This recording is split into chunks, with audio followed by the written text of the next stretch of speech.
नमस्कार साथियों, शिक्षा दी सक्सेस एजुकेशनल प्लेटफॉर्म पर आपका स्वागत है। साथियों, मॉडर्न हिस्ट्री की सीरीज में हम अगला लेक्चर लेके आए हैं, Wars which establish British supremacy in India.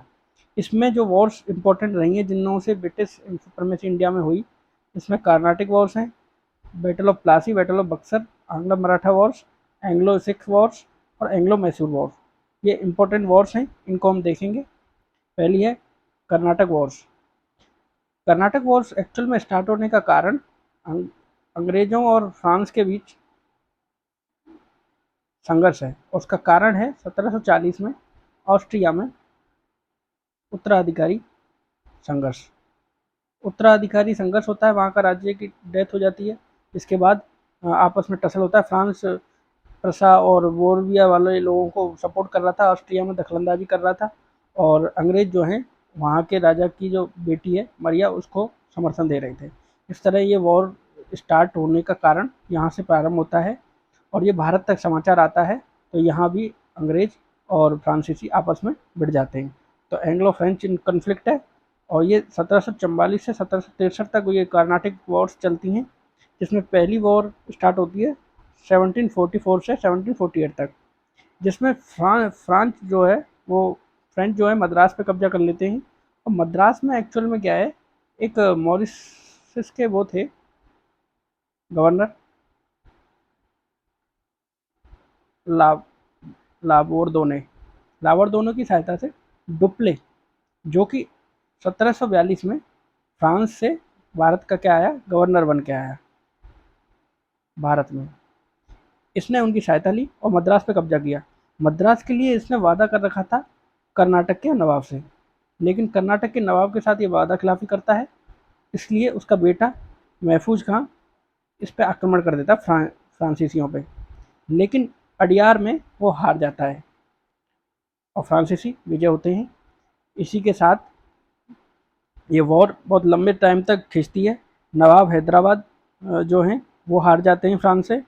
फिर एंड में एक एक्स ला सापेल की संधि होती है अंग्रेजों और फ्रांसीसियों के बीच में, जो कि ऑस्ट्रिया के सक्सेशन वॉर को समाप्त कर देती है। अब इस संधि के बाद क्या होता है, अंग्रेजों को तो मद्रास वापस मिल जाता है। मद्रास और जो फ्रांसीसी थे, फ्रांस को उत्तरी अमेरिका में एक जगह है जिसका नाम है लुइसबर्ग। लुइसबर्ग इनको मिल जाता है। भारत में इनको कोई लाभ नहीं होता है, जबकि यहाँ के राजा जो भारतीय थे उनको सबसे ज़्यादा नुकसान होता है। फिर ये वॉर इस प्रकार से समाप्त होता है। अगला वॉर सेकंड जो वॉर है 1749 में स्टार्ट होता है, 1754 1754 तक चलता है। इसमें डुप्ले जो है हैदराबाद में उत्तराधिकार संघर्ष में घुस जाता है। हैदराबाद में क्या होता है, निजामुल्क निजामुल मुल्क जो एक उनके नवाब हैं, उनकी डेथ हो जाती है। अब डेथ हो जाती है तो मुजफ्फर जंग और नासिर जंग, दो उनके पुत्र हैं, इन दोनों में क्या है, संघर्ष होता है उत्तराधिकार का। तो उस उत्तराधिकार के युद्ध में डुप्ले मुजफ्फर जंग का साथ देता है और मुजफ्फर जंग का साथ देता है। और कर्नाटक में एक वॉर चल रहा था। कर्नाटक में अनवरुद्दीन अनवरुद्दीन नवाब हैं, उनको चुनौती देते हैं चंदा साहिब। तो उनका चंदा साहिब का सहायता भी ये फ्रांसीसी करते हैं। और 1761 में 1700 सॉरी 1749 में 1749 में सहायता करते हैं। 1749 में क्या होता है कि डुप्ले जो है मुजफ्फर जंग की सहायता से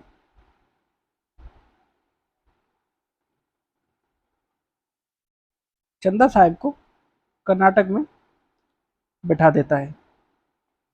ये बेल्लोर में एक वॉर होता है, उसमें विजय होती है फ्रांसीसियों की। तो ऐसे करके यहाँ पे डुप्ले विजयी होता है और मुजफ्फर जंग को बिठा देता है। लेकिन सिर्फ उससे काम तो चलना नहीं था। अब नासिर जंग को अंग्रेज भड़काते हैं और नासिर जंग से कहते हैं कि आप कर्नाटक पे वो करो आक्रमण। तो कर्नाटक पे 1750 में नासिर जंग आक्रमण कर देता है और मुजफ्फर जंग को ये क्या बना देता है, कैदी। ठीक है, मुजफ्फर कैदी बन जाता है, लेकिन डुप्ले इसमें कूटनीति चलता है, और डुप्ले कूटनीति के तहत नासिर जंग के प्रशासनिक अधिकारियों को अपने कब्जे में अपने साथ मिला लेता है, और इस प्रकार से नासिर जंग यहाँ भी युद्ध हार जाता है। ये संघर्ष निरंतर चलते रहते हैं। इन संघर्षों को देख के जो ब्रिटिश जो फ्रांसीसी जो सरकार थी वो परेशान हो जाती है डुप्ले के इस संघर्षों को देख के, तो डुप्ले को वो वापस बुला लेते हैं। डुप्ले वापस आ जाता है। अब डुप्ले जब वापस आता है तो एक दूसरा गवर्नर नियुक्त किया जाता है, गॉड्यू। तो गॉड्यू जो है ये आते ही अपना क्या करने लग जाता है, गॉड्यू देखो यहाँ साइन हो जाता है, और ये ट्रीटी ऑफ पौंडीचेरी यहाँ से 1755 में इंग्लिश उनके साथ कर लेता है, अंग्रेजों के साथ।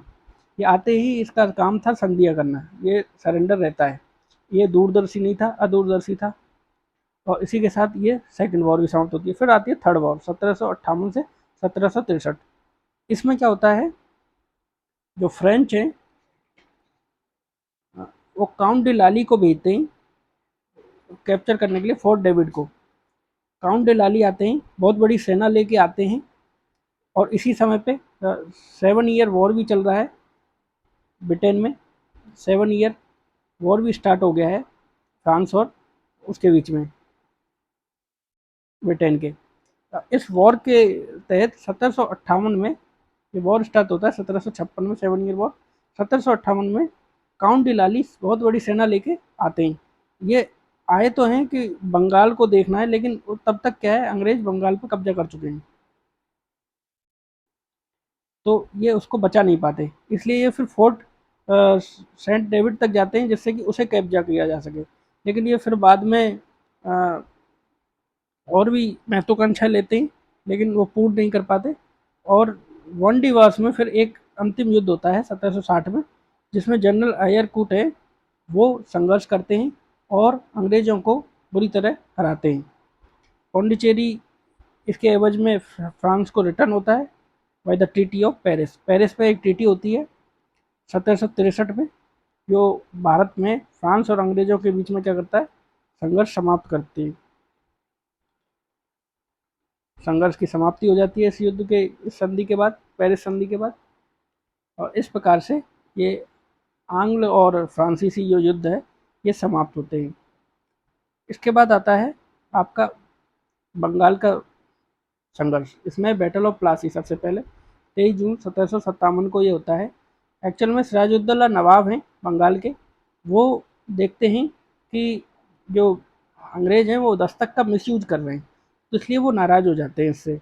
अब जब नाराज़ हो जाते हैं तो इसके लिए क्या करते हैं वो, हालांकि उन्होंने पहले फरवरी में 1757 में अलीनगर की संधि की इनसे कि सब चीज़ शांति से चलती रहे, लेकिन वो उससे संतुष्ट नहीं हो पाते संधि से। एंड में 20 जून को 1756 को वो फोर्ट विलियम पे क्या है, कब्जा कर लेते हैं। सॉरी, पहले 1756 में फोर्ट विलियम पे कब्जा कर लेते हैं। इसके बाद फरवरी 1757 में अलीनगर की संधि होती है। लेकिन एक घटना होती है, ब्लैक होल एपिसोड, ये प्लेस लेता है कोलकाता में।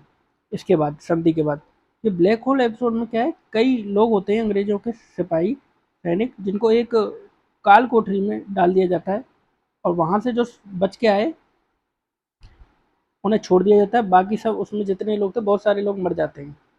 1757 में फरवरी में जो है ये क्या है, एक संधि होती है जो मैंने आपको बताया, अलीनगर संधि।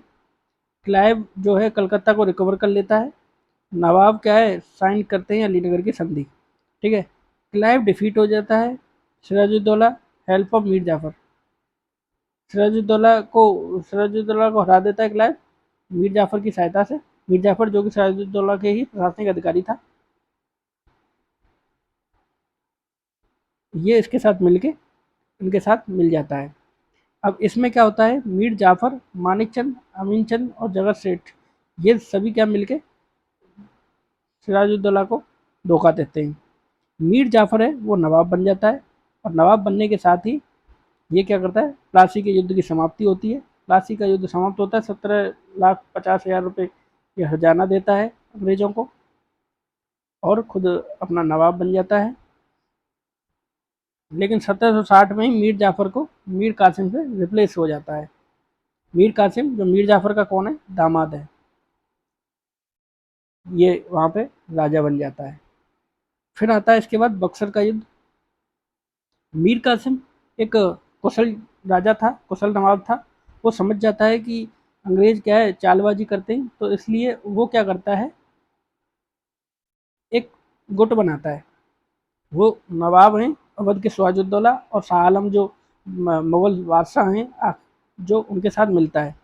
और एक वो होती है संधि, उसके तहत ये वॉर करते हैं बक्सर में। लेकिन लॉर्ड क्लाइव जो कि फिर से क्या बने, बंगाल के नवाब बने, वो अच्छा कार्य कर रहे थे, इसलिए फिर से क्या है, बंगाल के नवाब बने, बंगाल के गवर्नर बने।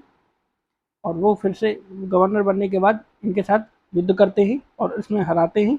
और जिसके साथ ही क्या हो जाता है, इनकी शक्ति छीन हो जाती है और एक टीटी होती है इलाहाबाद की संधि। इस इलाहाबाद की संधि में दो संधियाँ होती है, एक तो शाह आलम के साथ होती है और एक होती है नवाब होता है अवध की, सिराजुद्दौला, सिराजुद्दौला के साथ होती है। इन दोनों के साथ संधियाँ होती है अलग अलग। बंगाल, बिहार और उड़ीसा के क्या मिल जाते हैं, शाह आलम से इनको दीवानी दीवानी मिल जाती है अंग्रेजों को। 1772 में वारेन हेस्टिंग है, वहाँ ड्यूअल सिस्टम को समाप्त करते हैं गवर्नमेंट का, जो कि रॉबर्ट क्लाइव द्वारा यहाँ पे जैसे ही ये युद्ध जीते, दीवानी इनको अधिकार मिलते हैं अंग्रेजों को, ये यहाँ पे क्या ले आते हैं, द्वैध शासन, द्वैध व्यवस्था ले आते हैं, द्वैध शासन व्यवस्था, जिसमें क्या होता है, राजस्व और निजामत, ये दो तो अंग्रेजों को मिल जाते हैं, राजस्व और निजामत। और जो प्रशासन है वो मिल जाता है नवाब को, इसलिए इनको लाभ ज़्यादा था क्योंकि ये प्रशासन लेके बैठे थे। ठीक है, अब इसके बाद आता है आपका Anglo Sikh war. Anglo Sikh war में अगर हम देखें तो रणजीत सिंह जी हैं, उनके साथ नेपोलियन का प्रभाव बढ़ा था, तो अंग्रेजों ने पश्चिमी क्षेत्र को संरक्षित करने के लिए रणजीत सिंह जी के साथ ये क्या करते हैं, संधि करते हैं, अमृतसर की संधि, अमृतसर की संधि करते हैं। अमृतसर की संधि कब होती है, 1809 में अंग्रेजों से। और संधि के तहत वहाँ पे ये संघर्ष को आराम देते हैं, विराम देते हैं। लेकिन ये जो संधियाँ थी, इनके खिलाफ जाके जो कुछ सिख थे, रणजीत सिंह जी की डेथ हो जाती है, डेथ हो जाती है 1839 में। इसके बाद वो सिख क्या है, इनके बेटे दलीप सिंह और उनकी वादा खिलाफी करके उनके साथ ज़बरदस्ती करके अनुमति लेके और उन क्षेत्रों में युद्ध करने चले जाते हैं जहाँ अंग्रेज़ों ने क्या किया था, मना, अंग्रेज़ों ने कहा था, ना कहा था, वहाँ भी ये चले जाते हैं। तो इससे अंग्रेज खिलाफ हो जाते हैं और वो फिर से युद्ध करते हैं। तो 1845 से 1846 तक युद्ध होता है, जिसमें 1846 में संधि होती है लाहौर की। उसके बाद लाहौर संधि से खफा होते हैं ये, लाहौर संधि से खफा होने की वजह से जो सिख हैं वो दूसरी संधि करने की कहते हैं। तो इसके बाद 1846 में एक और संधि होती है जिसका नाम है वेरावल संधि। वेरावल संधि के बाद इनमें शांति होती है, लेकिन कुछ ही समय बाद वो फिर से संघर्ष स्टार्ट हो जाता है और एक अंतिम युद्ध 1848 से 49 के बीच में होता है, जिसमें सिख शक्ति क्षीण हो जाती है। इस प्रकार एंग्लो सिख वॉर भी समाप्त हो जाते हैं। फिर आते हैं आपके Anglo Mysore war. Anglo Mysore war बहुत ही इम्पोर्टेंट है क्योंकि इनमें आपके अंग्रेज़ों को कई बार असफलता हाथ लगी और इनमें गुट बनाने पड़े। तो पहला एंग्लो मैसूर वॉर जो है 1766 1766 से 1769 तक हुआ। हैदर अली जो कि किसका फादर है, टीपू सुल्तान, ये जीत जाता है। अब इस युद्ध में ये जीत जाता है और एक संधि होती है मद्रास में 1769 में, मद्रास संधि। फिर उसके बाद दूसरा एंग्लो मैसूर युद्ध होता है 1780 से 1784। इसमें हैदर अली की मृत्यु हो जाती है। 1782 में टीपू सुल्तान उसकी जगह लेता है और एक ट्रीटी होती है मैंगलोर, क्योंकि अब अंग्रेज भी ज़्यादा युद्ध कर नहीं पा रहे हैं, वो भी हार चुके हैं, मतलब थक चुके हैं, तो इसलिए एंग्लो मैसूर इस सेकंड के बाद भी एक मैंगलोर की संधि होती है 1784 में। फिर इसके बाद तृतीय एंग्लो मैसूर युद्ध होता है। नेपोली देखिए, टीपू सुल्तान है, वो बहुत ही महत्वाकांक्षी है और बहुत ही समझदार है, जो क्या कर रहा है, अपनी नौसेना को मजबूत कर रहा है, आधुनिक तकनीक को अपना रहा है, फ्रांसीसियों के साथ मिलके हथियार ले रहा है और ऐसे करके वो अपना संगठन बना रहा है। लेकिन जो उसके पिता के समय था कि मराठा और निजाम दोनों का उन्होंने सहायता लेके अंग्रेजों को हराया, उस समय ऐसा नहीं हो रहा है, क्योंकि मराठा और निजाम अब संधि कर चुके हैं अंग्रेजों के साथ, इसलिए उनके साथ शांति सहायता बना के बैठे हैं।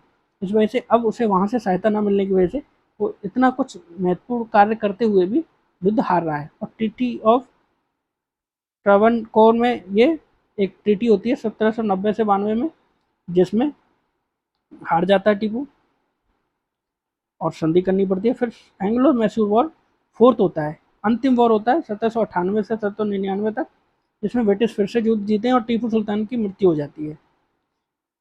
ये जो त्रावणकोर है, ये श्रीरंगपट्टनम की संधि है, श्रीरंगपट्टनम की संधि 1792 ये संधि होती है। इसके साथ ही एंग्लो मैसूर वॉर भी समाप्त हो जाते हैं। फिर आते हैं आपके Anglo Maratha war. Anglo Maratha war जो है, ये भी सत्ता में उत्तराधिकार संघर्ष की वजह से स्टार्ट होते हैं। कारण होता है कि रघुनाथ राव रघुनाथ राव ये चाहते हैं पेशवा बनना, लेकिन जो माधव राव हैं, पेशवा हैं, उनकी मृत्यु के बाद उनके बेटे नारायण राव को पेशवा बना दिया जाता है। किसकी सहायता से बना दिया जाता है? नाना फडणवीस की वजह नाना फडणवीस तो नाना फडणवीस की सहायता से ये पेशवा बन जाते हैं, रघुनाथ राव रह जाते हैं। तो ये भागकर कहाँ पहुँच जाते हैं? अंग्रेजों के पास, और 1775 में क्या कर लेते हैं? उनके साथ सूरत में संधि कर लेते हैं, अंग्रेजों के साथ संधि कर लेते हैं, सूरत संधि। तो उस संधि से इनको अंग्रेजों से सहायता मिलती है। अंग्रेज 1779 में आक्रमण कर देते हैं। 1779 में 1779 में अंग्रेज आक्रमण करते हैं, लेकिन माताजी सिंधिया जो हैं अंग्रेज़ों को बुरी तरह हराते हैं और इससे हारने के बाद जो अंग्रेज़ जो हैं बड़गांव की संधि करते हैं। बड़गांव की संधि होती है। बड़गांव की संधि के बाद कुछ समय तक माहौल शांत रहता है, लेकिन जनरल केमे 1781 में आते हैं और एक बड़ी सेना लेके वो आक्रमण कर देते हैं सिंधिया पे, जनरल केमे, और सिंधिया को क्या देते हैं? हरा। सिंधिया की हार होती है और इसी के साथ एक संधि होती है। इस संधि का नाम है सालबाई की संधि। 1782 में सालबाई की संधि होती है। सालबाई की संधि से सिंधिया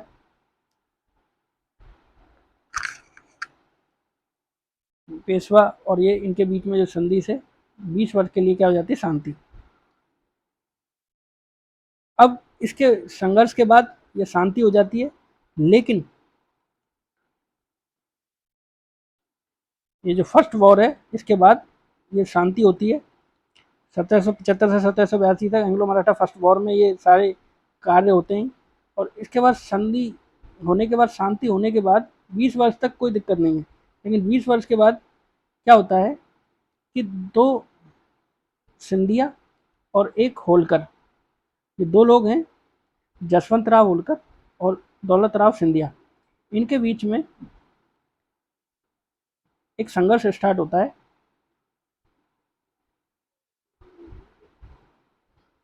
और उसका कारण बनता है ये दूसरा आंग्ल मराठा युद्ध। दौलत राव सिंधिया जसवंत राव होलकर, जसवंत राव होलकर भी चाहते हैं कि पूना में उनका प्रभाव बने और ये भी चाहते हैं, लेकिन दौलत राव सिंधिया इसमें कामयाब होते हैं और वो पेशवा के साथ अच्छे संबंध बना लेते हैं और पेशवा इनके बेटे को हत्या कर देते हैं। अब इसकी वजह से वो बेटे की हत्या के बदला लेने के लिए युद्ध करते हैं और युद्ध में पूना पे कब्जा कर लेते हैं। पूना पे कब्जा कर लेते हैं। अब कब्जा करने के बाद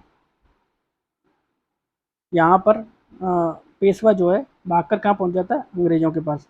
अंग्रेज़ों से क्या संधि कर लेता है, बेसिन की संधि। बेसिन में भाग जाता है, वहीं बेसिन की संधि कर लेता है 1802 में। और इसके साथ ही यहाँ पर जहाँ तक है संघर्ष समाप्त हो जाता है। लेकिन फिर से 1817 में और 1818 में तृतीय युद्ध होता है। इसमें दौलत राव सिंधिया है और अप्पा साहेब हैं, ये सब मिलके एक अंतिम बार अंग्रेज़ों से युद्ध करते हैं, लेकिन हार जाते हैं और अंग्रेज़ों की सत्ता कामयाब हो जाती है।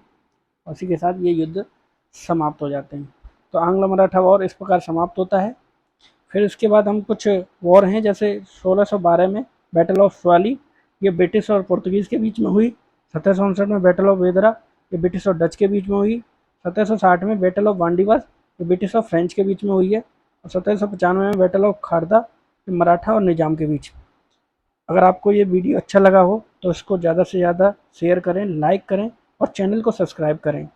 और साथ ही हम जो कंटेंट डाल रहे हैं उसकी लिंक्स भी, इस वीडियो की लिंक डिस्क्रिप्शन में मिलेंगी, उनको भी आप देखें।